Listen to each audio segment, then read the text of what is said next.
On vient de le voir, le ménage fait partie de ce marché très dynamique. Pauline Forgue, il y en a d'autres. Et oui, il faut savoir déjà que les services à la personne, c'est un terme assez généraliste qui regroupe une vingtaine d'activités bien distinctes. On peut avoir de la garde d'enfants, mais aussi de l'accompagnement de personnes âgées et des petits travaux de jardinage et de bricolage, par exemple. Cet ensemble d'activités, ça représente 1% du PIB en 2011. C'est l'équivalent de 17 milliards d'euros. Alors pourquoi les chiffres ont explosé ces dernières années ? Alors, c'est un des secteurs les plus créateurs d'emplois en France. En 10 ans, il y a 390 000 emplois qui ont été créés. C'est vraiment un chiffre record. Les particuliers passent par des organismes qui, eux aussi, sont de plus en plus nombreux. On constate une hausse de 635% sur la même période.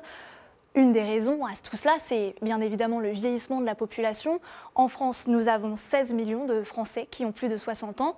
Et ce sont des personnes qui, généralement, préfèrent être soignées à domicile plutôt que de se rendre à l'hôpital. Et quels sont les avantages pour les Français à passer par ces structures ? Alors, il y en a plusieurs. Il y a le CESU, le chèque emploi-service universel, l'allègement des charges sociales et des impôts, bien sûr, mais aussi le maintien de la TVA à 5,5. Malgré tous ces avantages, pourtant, les particuliers se tournent de plus en plus vers le marché noir pour faire des économies. Merci Pauline pour ces informations.